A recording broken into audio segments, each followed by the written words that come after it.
Bonjour à tous, j'espère que vous allez bien. Aujourd'hui on se retrouve pour une toute nouvelle vidéo. On va faire l'avant-match de la rencontre entre le Barça et Osasuna. Et le premier mot qui me vient en tête là, c'est revanche. Pourquoi revanche? Parce que ils nous ont battu à l'aller, parce qu'on avait fait énormément tourner. Je me souviens, il n'y avait pas Lamine Yamal, il n'y avait pas Koundé, ça c'était pour autre chose. Il n'y avait pas Rafinha, si je dis pas de bêtises. Enfin, il nous manquait plein de joueurs tout simplement. Et on avait été volés, hein. Il y avait pas but sur leur premier but inscrit. On avait pris un rouge, si je dis pas de bêtises. Enfin bref, c'était vraiment n'importe quoi. Il y avait eu beaucoup d'erreurs arbitrales. On avait eu 2 pénaltys non sifflés à la fin, je crois. Alors très honnêtement, ça nous aurait probablement pas permis de gagner le match. En tout cas, j'y crois pas. On va pas non plus se mentir à soi-même. Il fallait mettre après un but en quoi, en 1 minute et demie. Enfin, c'était quasiment impossible d'envisager le match nul. Mais tout de même, on s'est fait franchement volé. Donc c'est pour ça que la première chose qui me vient en tête sur ce match, c'est revanche, très clairement. Ensuite, concernant Osasuna, parce qu'on va quand même un peu parler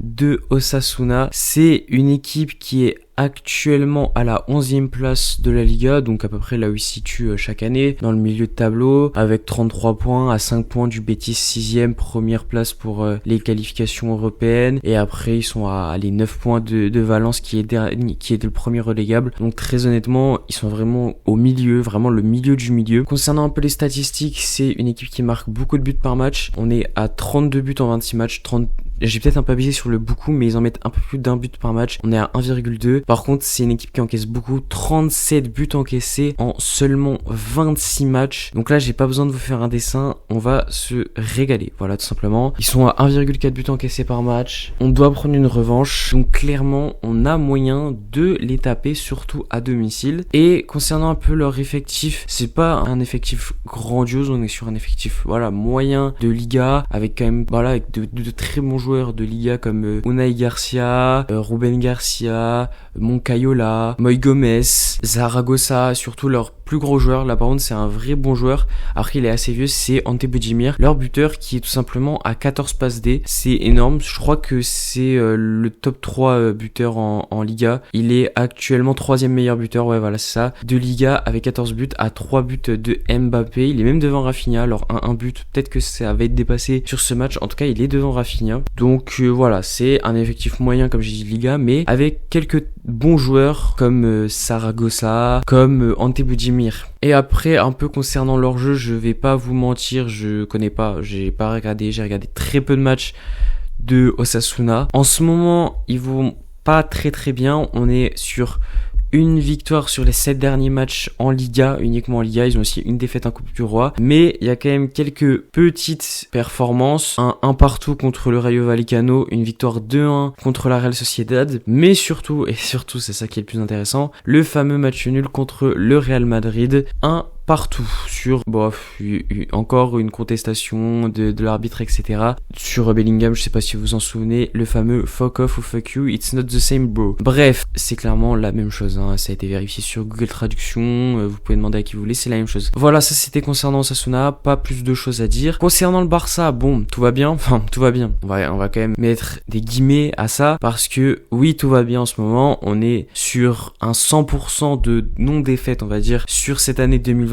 Notre dernière défaite remonte au 21 décembre contre l'Atlético Madrid en Liga sur le score 2-1. Sinon, on n'a plus perdu, on a gagné la Coupe du Roi, on est en demi-finale de Coupe d'Espagne. On jouera la suite après la trêve internationale le 2 avril, donc c'est quand même dans assez longtemps. Et là, on vient de battre Benfica chez eux à 10-11. On est premier de Liga. En plus, si je dis pas de bêtises, les adversaires de nos concurrents directs sont pas si faciles. Ouais, c'est ça. Getafe pour l'Atlético, chez Getafe, donc très dur. Et le Rayo pour le Real Madrid, qui est toujours un match compliqué. Alors même si c'est pas au Rayo, donc c'est un peu moins compliqué. On va pas se mentir, ça reste quand même dur pour l'Atlético et le Real. C'est des adversaires très compliqués, tandis que nous, on a un Osasuna qui va pas super bien, nous on va ultra bien, on est à domicile. Donc on est plutôt avantagé sur cette journée, peut-être encore grappiller des points d'avance sur cette journée, moi je dirais pas non. Ce qui est assez avantageux aussi, c'est que on joue en premier par rapport aux deux autres, parce que l'Atlético et le Real jouent tous les deux le dimanche, tandis que nous on joue le samedi. Donc ça c'est un avantage, tu mets directement la pression, tu leur dis vous faites une erreur, nous on a gagné, c'est plus notre problème, on prendra des points sur vous, au pire on ne bouge rien. Ça c'est très important, c'est quelque chose qui m'avait beaucoup énervé, parce que sur ces dernières journées on jouait quand même vachement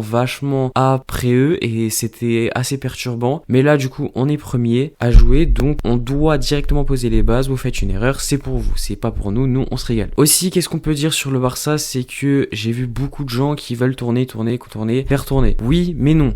Pourquoi? Tout simplement parce que faire tourner, je suis d'accord, d'ailleurs vous le verrez dans mon 11 idéal, il y aura quand même une ou deux rotations, mais on peut pas faire tourner à 100% parce que c'est exactement, mais vraiment exactement ce qu'on a fait au dernier match et on a vu le résultat. Alors malgré les petites polémiques arbitrales etc, on avait été vraiment inférieur, et d'ailleurs ça s'était vu parce que on avait perdu 4-2 et il y avait vraiment, je vais vous citer le 11 tout simplement. On avait Peña au goal, ça c'était normal, Szczęsny n'était pas encore là si je dis pas de bêtises, et Ter Stegen était blessé. Sinon on joue avec Gérard Martin à gauche, Sergio Dominguez en défenseur central, Eric Garcia en numéro 6, Pablo Torre, Ferran Torres à droite et Pau Victor à gauche. Voilà, ça c'est tous les remplaçants. Donc faites le calcul, ça nous fait 1, 2, 3, 4, 5, 6 personnes qui ne sont d'habitude pas titulaires. C'est énorme. Ça fait la moitié du 11. Je veux bien accepter une ou deux rotations, mais ça ira pas plus loin parce que il faut doser. Il faut doser de la rotation. Là, les gars, on n'est pas en mode on jette la Liga, on s'en fout. Non, on est en mode on va tout chercher cette saison. On va tout chercher. Absolument tout. Ce qui fait qu'on peut passer au 11 idéal. Au cage, Szczęsny qui est sur une forme extraordinaire. À droite, Jules Koundé, là, on touche pas. En défenseur central, là, je vais faire un petit changement parce que je vais partir sur Eric Garcia et Cubarsí. Cubarsí va forcément jouer puisque de toute façon, il sera pas là face à Benfica. C'est d'ailleurs à cause du match de Benfica que je fais tourner maintenant. Je l'ai pas précisé, mais ça paraît, c'est logique. Donc, Cubarsí, Eric Garcia en charnière centrale pour faire reposer Inigo Martinez pour le match contre Benfica. Et à gauche, là, je mets Gérard Martin. C'est pas une rotation de ma part, c'est juste obligatoire parce que Baldé est légèrement blessé, il est touché et ça a été annoncé qu'il serait pas là. Donc,